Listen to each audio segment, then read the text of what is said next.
Assalamualaikum warahmatullahi wabarakatuh. Salam sejahtera, salam sehat untuk kita semua.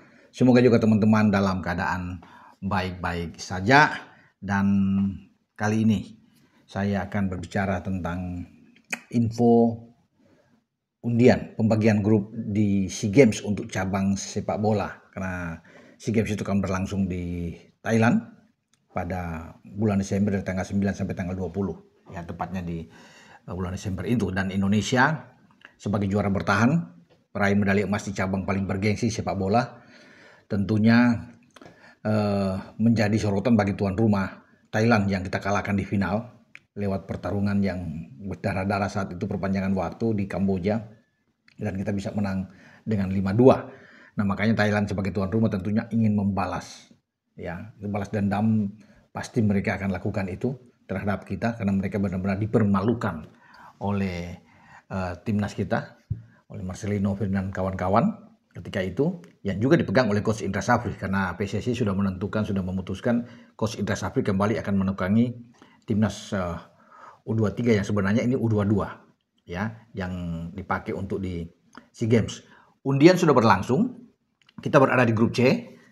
4 tim yang ada di sana, sementara grup A dan grup B masing-masing dihuni oleh 3 tim. Kita berada dengan grup, ya, boleh dikatakan cukup mudah buat kita, ya, walaupun tidak boleh anggap enteng, tetap harus fokus karena kita berhadapan dengan ada Singapura, ya, di sana ada Filipina dan juga ada Myanmar.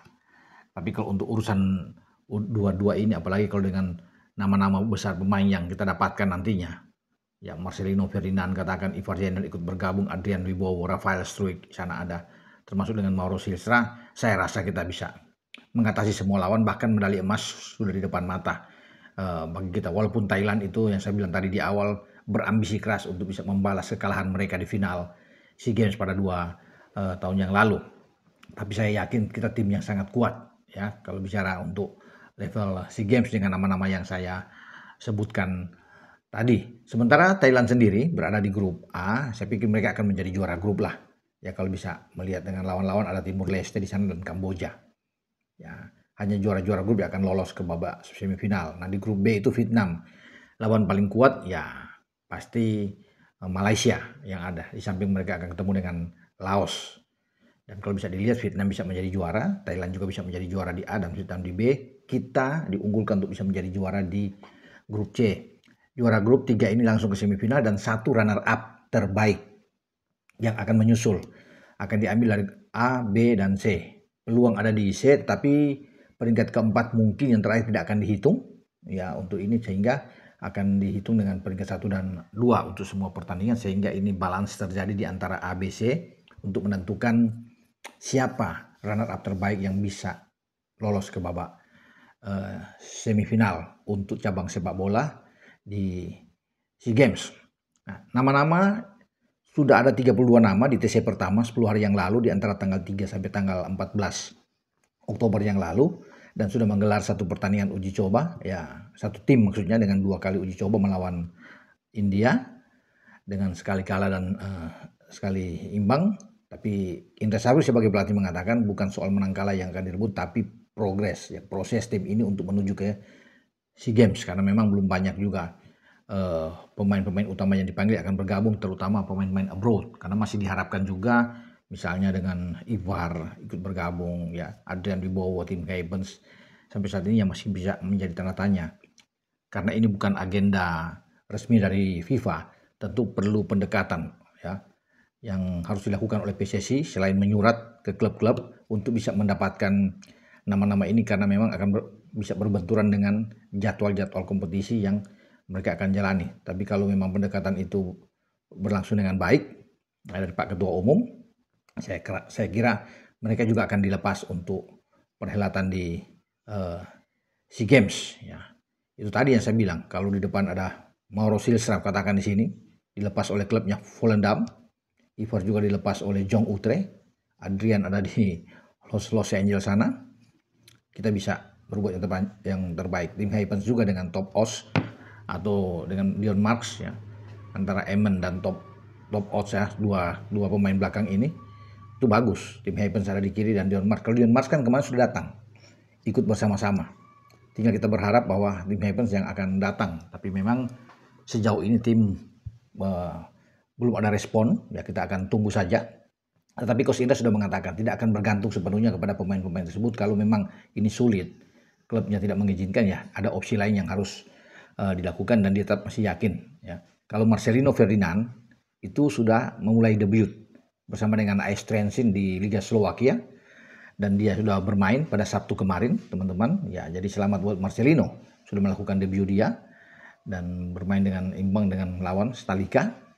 Dan ini bagus buat Marcelino, ada jam bermain yang dibutuhkan oleh setiap pelatih termasuk Coach Indra Safri untuk melihat pemain-pemain yang akan dipanggil nantinya. Nah, Marcelino kemarin itu masuk di babak kedua ya kalau nggak salah, bermain dengan AS Trenčín dan cukup oke. Jadi debut dia bersama dengan AS Trenčín. Nah, Marcelino masuk dalam radar untuk bermain kembali di SEA Games karena usianya masih memungkinkan. Dengan 21 tahun dia bisa bermain. Nah, tim kita akan bagus karena di dalam negeri sendiri Jan Schraven dari Bali United juga dipanggil ikut. Tinggal menunggu juga dengan Rafael Struijk yang berada di Dewa United juga ikut dalam bagian berangkat ke SEA Games. Jadi kalau ada Rafael, ada Jan Schraven, ada Mauro di depan, wah kita punya 3 striker yang bagus. Ya, untuk tinggal dipilih oleh Indra Safri siapa yang terbaik untuk bisa dimainkan. Bahkan kalau bermain dengan 4-4-2 bisa 1 kali 2-2 yang akan dimainkan. Misalnya Silstra dan Raven, atau Raven dengan Struijk dengan Raven juga bisa bermain dengan Mauro Silstra. Ya, walaupun kita punya Hoki Caraka, ya, tetapi tetap 3 ini yang paling top yang saya bilang. Di tengah kalau ada Marcelino dan Ivar Jenner ini kuat karena kita juga punya pemain seperti Robby Darwish, ada Arkan Kakah yang bagus, ya, Sanadin Faris, ya, Raihan Hanan, ya, yang memang di tengah Tony Firmansyah. Ini pemain-pemain yang bagus juga sehingga bagus, opsinya banyak. Ada keseimbangan di antara pemain utama dan pemain yang ada di cadangan. Nah, ini yang bagus di tim U22 kita untuk SEA Games. Karena Indra Safri punya ya semacam ya bagi dia kedekatan sebagai seorang ayah ke pemain, ya, untuk menukangi pemain-pemain muda. Ya, itu tergambar ketika dia sukses di U19 dan juga di SEA Games kemarin, ya. Jadi TC kedua akan berlangsung pada November. Ya, kalau TC pertama sudah lewat, 32 pemain itu akan dipangkas, dilihat setelah diidentifikasi dan validasi semua akan berkurang. Kemudian akan masuk lagi yang baru, kloter baru itu nantinya untuk bisa melihat.